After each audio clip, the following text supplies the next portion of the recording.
At T-Mobile, our critical mission is providing unparalleled 5G coverage for when connectivity is mission critical.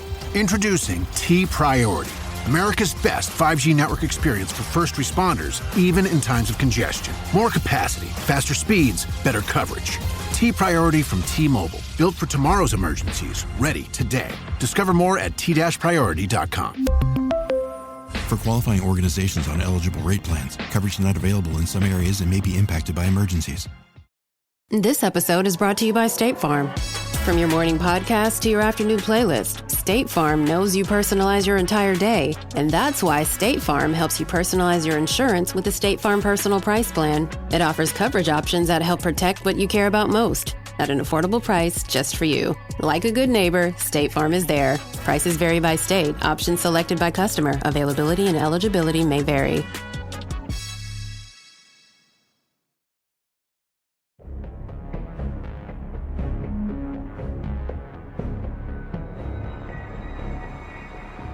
Qual é a origem da espionagem? Espiões existiram mesmo ou é coisa de Hollywood? Essas são apenas algumas perguntas que podemos nos fazer quando estudamos com mais atenção como que ocorreu a espionagem na Guerra Fria. Muita gente acha que essa é apenas uma questão da cultura pop, mas o meu objetivo aqui hoje é trazer a origem e a história desse mecanismo de combate ao inimigo. E é claro que eu vou falar de cultura pop, mas eu quero mostrar como que esse assunto é algo muito mais amplo. E para isso eu quero lembrá-los que eu sempre me baseio em autores confiáveis. As fontes que eu utilizei estarão na descrição desse episódio. A espionagem é um dos tópicos mais importantes da Guerra Fria e também o que foi mais romantizado. O cinema produziu centenas de filmes e séries, e não faltaram romances literários envolvendo um espião. Aliás, o espião mais famoso do mundo todo mundo já sabe, é o Bond, James Bond. O espião de codinome 007 é uma criação do autor Ian Fleming, e o primeiro livro da série, Cassino Royale, foi lançado em 1953, ou seja, durante o período da Guerra Fria. Mas eu devo dizer que os espiões como James Bond, eles sim, são uma criação da arte e que não tem muito a ver com a realidade. Não existiam espiões saindo na porrada com as pessoas e salvando os Estados Unidos de uma bomba. Em geral, os espiões tinham uma missão de colher informações de forma clandestina, garantindo informações sigilosas de governos ou entidades, mas também de indivíduos específicos, aqueles que tivessem alguma relação com projetos importantes ou cargos com acesso a informações secretas. Mas se engana quem pensa que a espionagem é obra da Guerra Fria. De forma bem resumida, a história da espionagem pode ser rastreada desde a antiguidade até os tempos modernos, desempenhando um papel significativo em conflitos, diplomacia e obtenção de informações secretas. Ao longo dos séculos, a espionagem evoluiu com o desenvolvimento da tecnologia e das sociedades, mas sempre manteve o seu propósito fundamental: coletar informações confidenciais e proteger os interesses de governos, instituições e indivíduos. Em civilizações como a egípcia, grega e romana, espiões eram utilizados para obter informações sobre inimigos, governantes rivais e planos militares. Estratégias de disfarces e o uso de mensageiros secretos eram comuns nessa época. Já na Idade Média, durante o período das Cruzadas, por exemplo, os espiões eram frequentemente enviados para se infiltrarem em exércitos inimigos ou cidades fortificadas. Ordens de cavaleiros, como os Templários, também se engajaram em atividades de inteligência. Já no período do Renascimento, a espionagem ganhou destaque com a criação de redes de espiões dedicados. Os monarcas europeus usavam agentes secretos para obter informações sobre as suas cortes, inimigos e traições. E um dos exemplos mais notáveis foi o Sir Francis Walsingham, que trabalhou para a Rainha Elizabeth I da Inglaterra. E é claro que as guerras tiveram um papel muito importante no desenvolvimento da espionagem. No século XVII, surgiram os primeiros serviços de inteligência modernos, como o Cabinet Noir, na França, que interceptava e censurava correspondências suspeitas. A Guerra dos 7 Anos e as Guerras Napoleônicas foram marcos históricos onde a espionagem desempenhou um papel crucial. No século XIX, período que ficou marcado pelo desenvolvimento técnico e tecnológico, esse conhecimento também foi utilizado na espionagem. Ela se expandiu com o avanço da tecnologia de comunicação, incluindo o telégrafo. Organizações como a Agência Pinkerton, nos Estados Unidos, começaram a atuar no campo da segurança privada e inteligência. Além disso, a espionagem industrial ganhou relevância, com governos e empresas procurando roubar segredos industriais uns dos outros. E como quase tudo na história, o que o século XIX preparou, o século XX levou ao extremo. O século XX foi marcado por uma intensificação da espionagem durante as 2 guerras mundiais, e sobretudo na Guerra Fria. Durante a Primeira e a Segunda Guerra Mundial, os esforços de inteligência foram cruciais para obter informações militares e estratégicas, além de ajudar na elaboração de planos de batalha. Inclusive, uma das espiãs, sim, no feminino, mais emblemáticas desse século foi uma mulher chamada Mata Hari. E ela tem uma trajetória incrível e foi acusada de dupla espionagem.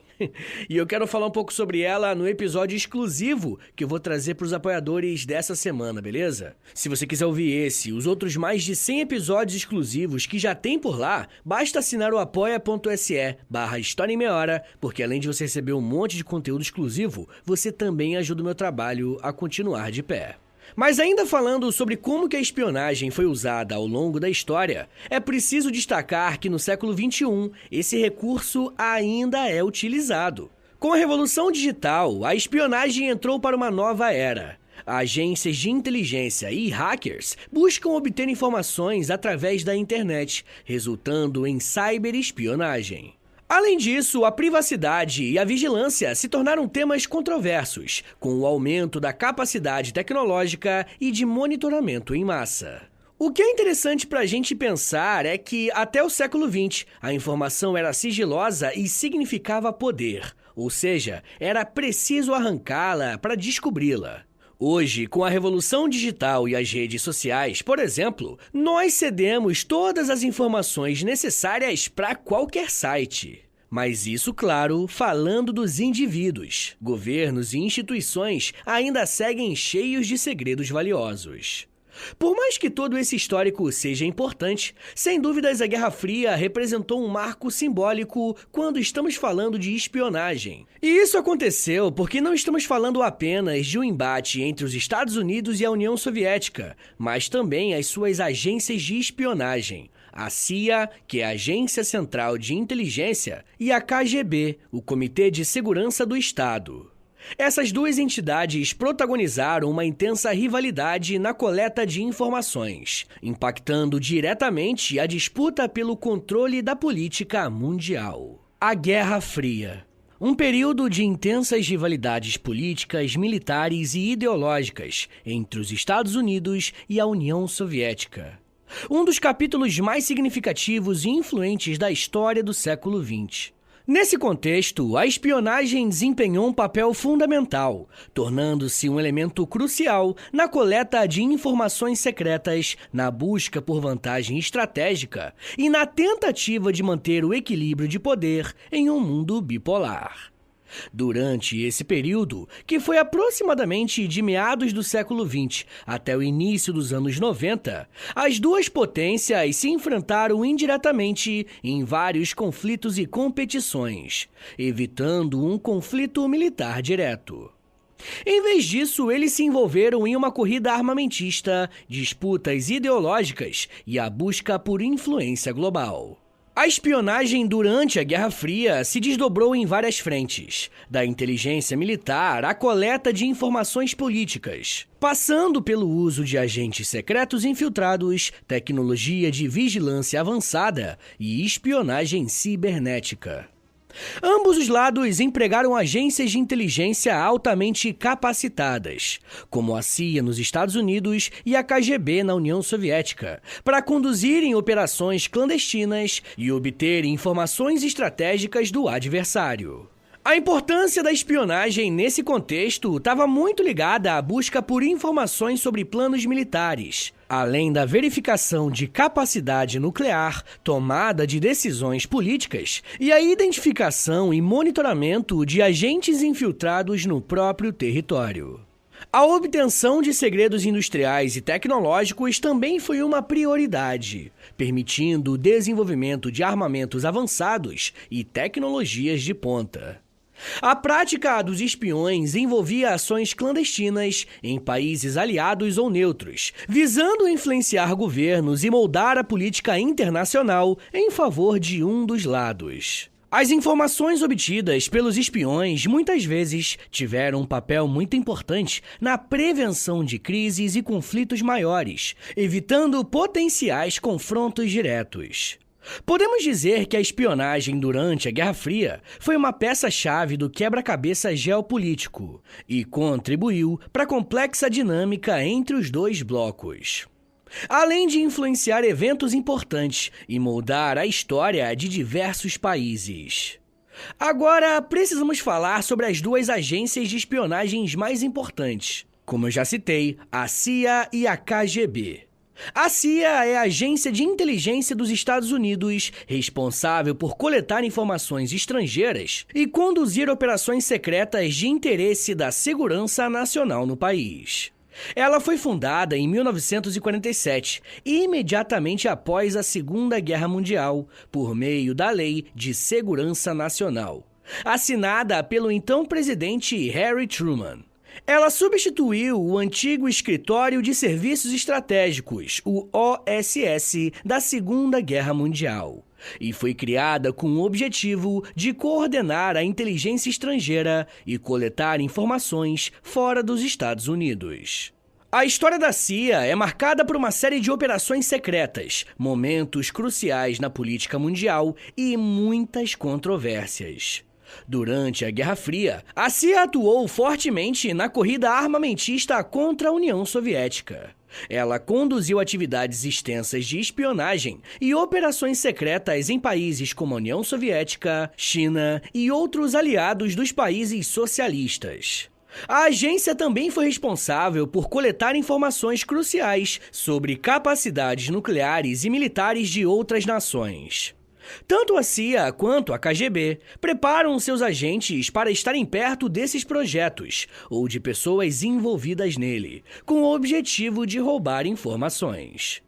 Mas, pessoal, a intervenção não se limitava a roubar informações de projetos secretos, tá? Houve também uma intensa intervenção política. Em 1953, por exemplo, a CIA orquestrou um golpe de Estado no Irã para derrubar o primeiro-ministro democraticamente eleito, Mohammad Mossadegh, e reinstaurar o governo do Shah Mohammad Reza Pahlavi. Isso aconteceu após Mossadegh nacionalizar a indústria petrolífera iraniana, que era controlada por interesses estrangeiros, incluindo os britânicos. Essa nacionalização, por outro lado, foi muito bem vista pelo bloco soviético, que rapidamente apoiou Mohammad Mossadegh. Porém, isso não foi o suficiente para impedir a ascensão do Shah Reza Pahlavi. Mas não foi só de sucesso que viveu a CIA. Um dos grandes fracassos da agência de inteligência foi a invasão à Baía dos Porcos, em Cuba. Em 1961, a CIA organizou uma operação mal-sucedida para invadir Cuba e derrubar o regime socialista de Fidel Castro. O evento ficou conhecido como a invasão à Baía dos Porcos. A operação fracassada foi um grande constrangimento para os Estados Unidos. Afinal, uma pequena ilha caribenha tinha parado o gigantesco império estadunidense. E eu poderia falar muito mais sobre as intervenções da CIA, por exemplo, na América Latina, que tirou presidentes eleitos democraticamente e instaurou ditaduras militares por aqui. Mas eu preciso falar do outro lado da história. Eu tô falando da soviética KGB. A KGB, ou Comitê de Segurança do Estado, foi a principal agência de inteligência e de segurança da União Soviética, com um grande papel central no controle do governo e na aplicação da política comunista durante grande parte do século XX. E a sua história, como não podia ser diferente, é repleta de intrigas, espionagem e repressão política. A KGB foi criada em 1954, sucedendo a NKVD, o Comissariado do Povo para Assuntos Internos, logo após a morte de Joseph Stalin. O seu objetivo era ser uma agência de segurança abrangente, encarregada de manter o controle interno, combater a dissidência política e coletar informações de inteligência no exterior. Durante a Guerra Fria, a KGB desempenhou um papel fundamental na inteligência estrangeira, espionagem e contra-espionagem, ou seja, se defendendo de espiões estrangeiros. E esse é um ponto importante. A KGB competia diretamente com a CIA dos Estados Unidos. Assim como a CIA, a história da KGB também é repleta de polêmicas e controvérsias. Internamente, a KGB era responsável por manter a segurança do regime comunista e esmagar qualquer oposição política. Utilizava uma rede extensa de informantes e espiões para espionar até cidadãos soviéticos, reprimir dissidentes e perseguir grupos considerados inimigos do Estado. Tudo para garantir a lealdade ao Partido Comunista. E olha, não é nada diferente do que a CIA fazia nos Estados Unidos não, tá? A KGB também foi acusada de orquestrar atentados terroristas e assassinatos de dissidentes e opositores do regime soviético no exterior, como parte das suas operações secretas para eliminar inimigos considerados perigosos para os interesses soviéticos. Já no caso da intervenção política, a KGB agiu em paralelo e em reação à CIA. E então, onde a CIA intervia, a KGB atuava como uma espécie de contra-intervenção. Por exemplo, a CIA ataca Cuba, a KGB então protege a Ilha de Fidel. O mesmo aconteceu no Irã, no Iraque e em toda a América Latina. Mas ao contrário da CIA, a KGB não existe mais. Com o colapso da União Soviética em 1991, ela foi extinta e substituída por várias agências nacionais nos recém-estados independentes. Na Rússia, parte da KGB foi reestruturada na FSB, o Serviço Federal de Segurança, que se tornou a principal agência de segurança interna do país. Mas o fim da KGB não significa que o seu legado ainda não tenha influência. Ela continua a ser sentida na Rússia e nos países que antes faziam parte da União Soviética. Muitos dos métodos, táticas e estruturas de inteligência desenvolvidos pela KGB foram preservados na FSB e em outras agências russas de segurança, dando à Rússia de hoje parte do poder que tinha a espionagem da União Soviética de ontem. Ryan Reynolds here from Mint Mobile. I don't know if you knew this, but anyone can get the same premium wireless for $15 a month plan that I've been enjoying. It's not just for celebrities, so do like I did and have one of your assistants switch you to Mint Mobile today. I'm told it's super easy to do at mintmobile.com/switch. Upfront payment of $45 for 3-month plan, equivalent to $15 per month required. Intro rate first 3 months only, then full price plan options available. Taxes and fees extra. See full terms at mintmobile.com. Flex your business with an American Express Business Gold Card. You'll earn 4 times membership rewards points on your top 2 eligible spending categories, like transit and electronics, each month, on up to $150K in combined purchases per year. Plus, you can now earn 3 times membership rewards points on flights and prepaid hotels booked on AmexTravel.com. Terms and points cap apply. Learn more at americanexpress.com/business-gold. Amex Business Gold, built for business by American Express. Eu sempre sonhei em poder viver de criação e de educação. E graças ao apoio de vocês lá no Apoia-se, isso se tornou realidade. Entre em apoia.se/História em Meia Hora, que com 10, 20 ou 30 reais por mês, você não só contribui para esse trabalho continuar acontecendo, como também recebe recompensas exclusivas para os apoiadores. Com 10, você tem acesso a um podcast semanal exclusivo, eu me aprofundo em um tema de um dos episódios da semana e envio diretamente para o seu e-mail através do Apoia-se. Já tem mais de 70 episódios por lá e você vai receber acesso a todos eles. Além do podcast exclusivo, com R$20, você também recebe acesso ao nosso Clube do Livro. Todo mês nós lemos um livro sobre história e conversamos no grupo do Telegram. E depois de 30 dias, fazemos uma call no Zoom para compartilharmos as nossas impressões. E com 30, além das recompensas anteriores, eu te adiciono no meu Amigos Próximos no Instagram, onde publico conteúdos diários com curiosidades históricas, tanto no @História em Meia Hora quanto no @Prof. Vitor Soares. E se você tiver alguma dúvida sobre o apoio, é só entrar em contato comigo pelo e-mail historiaemmeiahora@gmail.com. apoia.se/História em Meia Hora. É apoia.se/História em Meia Hora. Valeu, gente!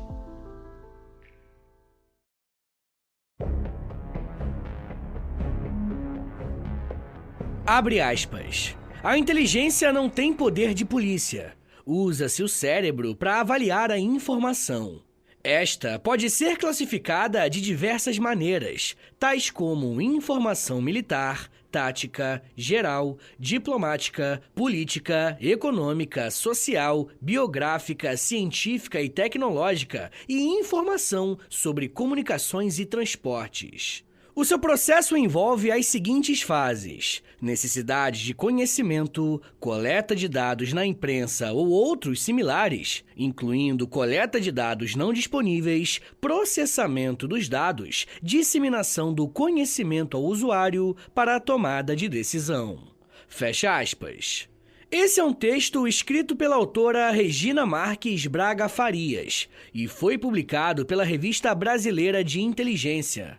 Ele comenta o livro História Secreta dos Serviços de Inteligência, escrito por Raimundo Teixeira de Araújo. O mais interessante e importante para o nosso episódio aqui hoje é o destaque dado ao tema inteligência. Afinal, a espionagem é justamente um jogo de inteligência, tá ligado? Contar a história da espionagem é também, de certa forma, contar a história da inteligência. E existe uma origem mitológica para o termo inteligência, e tem a ver com Argos. Ele era um deus da mitologia grega, conhecido por ser um gigante de muitos olhos. Argos estava sempre vigilante, nunca dormia completamente, pois sempre tinha um dos seus muitos olhos aberto. Nesse sentido, a inteligência é uma forma de estar sempre vigilante. Nos estados modernos, é claro que não foi diferente. Todos os estados do mundo possuem um setor dedicado à inteligência. E a gente viu que os nomes mais famosos foram a CIA e a KGB durante a Guerra Fria. Esse foi o principal período dos espiões. Mas os espiões não são, necessariamente, os agentes da inteligência. Segundo Regina Marques, abre aspas, geralmente recruta-se um agente que, em virtude da sua qualificação ou localização, tenha acesso ao alvo. Eles realizam ações encobertas ou operações militares especiais. Passam por duro treinamento físico e seleção bastante rígida. Os principais fatores que influenciam uma pessoa a aceitar o recrutamento são dinheiro, ideologia, compromisso e ego. Fecha aspas. O espião, então, não precisa ser um agente da inteligência, mas ele trabalha para o oficial da inteligência. Ou seja, ele passa as informações adquiridas para os oficiais do Estado. E o interessante é que alguns desses espiões conseguiram informações valiosas para os seus governos. E um desses casos é o de Ethan Rosenberg. Esse caso envolveu um casal dos Estados Unidos, Julie Rosenberg e a sua esposa Ethel Rosenberg, que foram acusados e condenados por espionar em favor da União Soviética durante a década de 40. Julius era um engenheiro elétrico e membro do Partido Comunista dos Estados Unidos, o PCUSA. Ele trabalhou em diversos projetos relacionados à indústria de defesa e teve acesso a informações confidenciais sobre tecnologia militar e armas nucleares. Suspeita-se que Julius foi o líder da operação de espionagem e coordenou a transmissão de informações secretas aos soviéticos. Ethel, esposa de Julius, também era membro da PCUSA. E ela não tinha envolvimento direto com espionagem, mas alegações de que ela estava ciente das atividades do marido levantaram dúvidas sobre o seu papel no caso. Em 1950, Julius e Ethel Rosenberg foram presos e acusados de conspiração e espionagem em favor da União Soviética. As acusações afirmavam que o casal transmitiu segredos nucleares, industriais e militares aos soviéticos. O irmão de Ethel, David Greenglass, que trabalhava no Projeto Manhattan, um projeto americano para desenvolver a bomba atômica, testemunhou contra o casal, alegando que Julius o havia recrutado para entregar informações secretas aos soviéticos. E esse testemunho de Greenglass foi crucial para a condenação dos Rosenberg. No ano seguinte, em 1951, Julius e Ethel Rosenberg foram considerados culpados de todas as acusações de espionagem. Ambos foram sentenciados à morte e executados na cadeira elétrica no dia 19 de junho de 1953, na prisão de Sing Sing, em Nova York. A execução do casal foi uma das últimas realizadas nos Estados Unidos por espionagem. E esse foi um caso emblemático, principalmente por causa das polêmicas envolvidas. Não é tão fácil assim provar que houve espionagem, e mais difícil ainda é chegar a uma solução justa. O caso Rosenberg gerou um debate acalorado na sociedade dos Estados Unidos e até internacionalmente sobre a justiça do julgamento e da pena de morte aplicada. Alguns acreditavam que o casal era inocente e que a acusação e o julgamento foram politicamente motivados.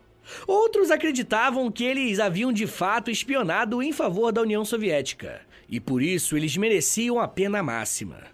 Ao longo dos anos, surgiram evidências e relatos contraditórios sobre o envolvimento dos Rosenberg na espionagem. A controvérsia e o debate sobre o caso ainda persistem, e o caso Julius e Ethel Rosenberg continua sendo um marco na história da espionagem, além de ser um exemplo dos complexos dilemas éticos e políticos que cercam o tema. Um outro caso famoso de espionagem, mas do outro lado da Guerra Fria, é o caso de Oleg Penkovsky, também conhecido como o Agente Brutus. Oleg Penkovsky era um oficial da inteligência soviética que se tornou um agente duplo, fornecendo informações secretas aos serviços de inteligência dos Estados Unidos e do Reino Unido durante um dos momentos mais tensos da Guerra Fria, a crise dos mísseis de Cuba. Nascido em 1919, Oleg Penkovsky ingressou no exército soviético e ascendeu rapidamente ao cargo de coronel. Ele ocupou posições importantes que lhe deram acesso a informações altamente confidenciais sobre os programas de armas nucleares e militares da União Soviética. Apesar de ter sido recrutado ainda jovem, Penkovsky ficou cada vez mais desiludido com o regime soviético e considerava que a União Soviética representava uma ameaça para a paz mundial. Ele se convenceu de que era necessário agir para evitar uma guerra nuclear catastrófica e decidiu atuar como um agente duplo, passando informações secretas para os Estados Unidos e para o Reino Unido. Entre 1961 e 62, ele forneceu informações valiosas sobre os planos soviéticos de mísseis balísticos intercontinentais e a capacidade nuclear da União Soviética e outros detalhes importantes sobre as capacidades militares do país. Ele usou técnicas engenhosas para passar informações, incluindo microfilmes escondidos em documentos falsos e troca de informações durante as suas viagens ao exterior. Porém, as autoridades soviéticas começaram a suspeitar de vazamento de informações e lançaram uma investigação interna. O trabalho conjunto da KGB e do GRU, que é a Direção Principal de Inteligência, levou à descoberta de Penkovsky como um agente duplo. Ele foi preso em 1962. Após o seu julgamento, Oleg foi considerado culpado de traição e condenado à morte. Ele foi executado em 1963, no auge da Guerra Fria. Sua prisão e morte acabou tornando-o um mártir dos serviços de inteligência ocidentais. O serviço duplo de Oleg teve um impacto direto na crise dos mísseis de Cuba. As informações que ele forneceu aos Estados Unidos e ao Reino Unido permitiram que esses países obtivessem uma compreensão mais clara da capacidade nuclear soviética e da presença de mísseis nucleares em Cuba, o que ele julgou essencial para evitar um conflito nuclear direto entre os Estados Unidos e a União Soviética durante a crise de 1962. Oleg Penkovsky entrou para a história da espionagem como um herói que arriscou a própria vida para evitar um possível conflito nuclear que certamente teria sido fatal para a humanidade. Pelo menos essa é a narrativa ocidental sobre o agente Brutus. Também temos o caso de Aldrich Ames, e esse caso ficou conhecido como um dos mais infames e danosos casos de espionagem da história dos Estados Unidos durante toda a Guerra Fria. Aldrich Ames era um oficial da CIA e durante anos ele forneceu informações altamente confidenciais à União Soviética e, posteriormente, à Rússia. Aldrich Ames ingressou na CIA em 62 e trabalhou em várias funções ao longo da sua carreira, ocupando cargos de destaque como chefe do ramo soviético da CIA e oficial de operações de contra-espionagem. As motivações da traição podem ter relação com a vida pessoal problemática de Ames, o que incluía problemas financeiros significativos e um estilo de vida extravagante. Ele começou a espionar em favor da União Soviética em 1985, em grande parte motivado por dificuldades financeiras e insatisfação com a sua carreira. Ames tinha acesso a informações altamente sensíveis sobre operações de inteligência, identidades de agentes secretos e detalhes sobre operações de contra-espionagem. Ele repassou essas informações aos serviços de inteligência soviético e, posteriormente, à Rússia, permitindo que eles identificassem e neutralizassem diversos espiões americanos atuando na União Soviética.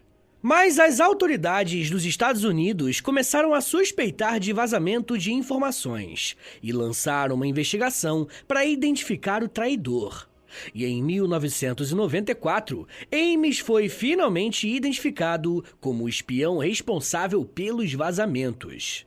Ele foi preso e acusado de espionagem e traição contra os Estados Unidos. O caso de Aldrich Ames causou um dos maiores danos à inteligência dos Estados Unidos na história. Pelo menos 17 agentes secretos dos Estados Unidos foram identificados e executados pela União Soviética e pela Rússia devido às informações fornecidas por Ames. Estima-se que as suas ações resultaram na morte de muitas pessoas e causaram grandes prejuízos financeiros para os Estados Unidos. Em 1994, Aldrich Ames foi condenado à prisão perpétua, sem a possibilidade de liberdade condicional. Até hoje, ele cumpre a sua pena em uma prisão federal dos Estados Unidos. E molecada, bora fazer aquele resumão de tudo que a gente aprendeu aqui hoje? Olha, vimos que a espionagem caminha junto com a história da humanidade. Pelo menos desde a antiguidade, pessoas são infiltradas em grupos inimigos e fornecem informações preciosas para um outro grupo. E muitas vezes, essas informações podem começar ou terminar uma guerra.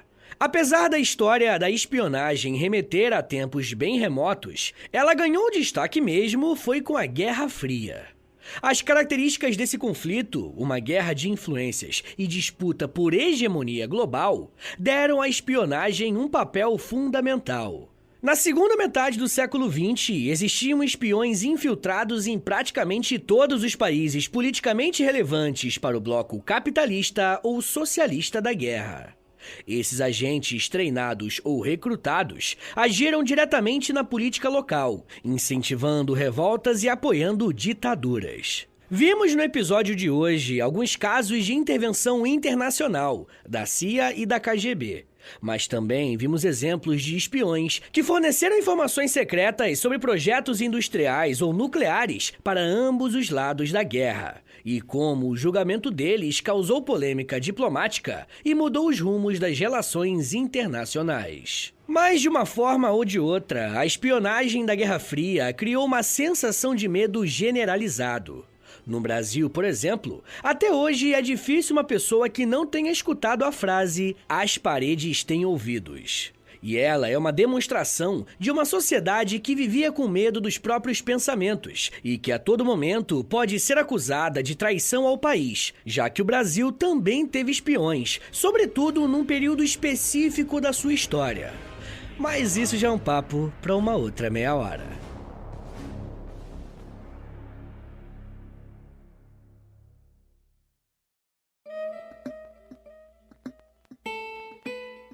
Senhores, muito obrigado por terem vindo até aqui. Meu nome é Vitor Soares, eu sou professor de História. E você acabou de ouvir o História em Meia Hora. E, rapaziada, dá uma moralzinha aí, compartilha esse episódio, por favor. Posta nos stories do Instagram, e aí me marca no @História em Meia Hora. Ou você pode também postar no Twitter, e aí você me marca no @H30podcast, que aí eu já te mando uma mensagem agradecendo, tá bom? Se você gosta do História em Meia Hora, se você quer ver esse podcast por muito tempo de pé ainda, toda quarta e todo sábado, lançando episódio novo, bonitinho, dá uma chance pro nosso Apoia-se, rapaziada. Por favor, entre em apoia.se/História em Meia Hora, porque lá tem quase 100 episódios exclusivos pra quem apoia. E claro, né, quando você apoia hoje, você tem acesso a todos eles. E todos os que vão sair enquanto você for apoiador, tá bom? Também tem Clube do Livro, tem conteúdo diário no Instagram, depende do nível lá, né, do plano que você assinar lá no Apoia-se, beleza? Mas claro, né, eu só quero que você assine caso você queira e possa ajudar, tá bom? Rapaziada, o História em Meia Hora também tem a parceria com a Loja, tá bom? LOLJA, Loja. Entra no site deles, é loja.com.br, digita História em Meia Hora, que você vai ser transportado aí tecnologicamente pra nossa lojinha, tá? Tem camiseta, moletom, tem vários produtos bem legais, tudo original do História em Meia Hora, tá bom? E óbvio, né, quando você compra uma roupa dessa, você fica gatão, gatona e ainda ajuda o meu trabalho. Mas, rapaziada, se você quiser mandar um e-mail pra mim, quer falar comigo pra alguma coisa, anota aí meu e-mail e o meu Pix. Qualquer valor é mais do que bem-vindo, agradeço demais. É historiaemmeiahora@gmail.com. Uma coisa que eu vou te pedir agora, isso aqui não custa nada, tá bom? É de grátis, pô, é só um minutinho da tua vida aí, não custa nada. Eu te dou tantos minutos, tantas meia horas aí de estudo, pô, pelo amor de Deus. Dá uma moralzinha aí, clica no perfil do Spotify, aí do História em Meia Hora, clica em 5 estrelinhas, pra você avaliar o nosso podcast em 5 estrelinhas, depois você clica em seguir, e por último você clica no sininho, que o sininho vai enviar uma notificação pro seu celular quando tiver episódio novo. Eu também quero te convidar a conhecer o meu outro podcast, é o História pros Brother, que eu faço com Alexandre Níquel. Também é de história, mas é mais de humor, hein? Pelo amor de Deus. É uma pegada um pouco diferente daqui, tá bom? Então é isso, gente. Me siga nas redes sociais. É @Prof. Vitor Soares no Twitter, no Instagram e no TikTok. Eu tô sempre lá no TikTok fazendo uns videozinhos educativos. Tá bom, gente? Então é isso. Muito obrigado, um beijo, até semana que vem! E valeu!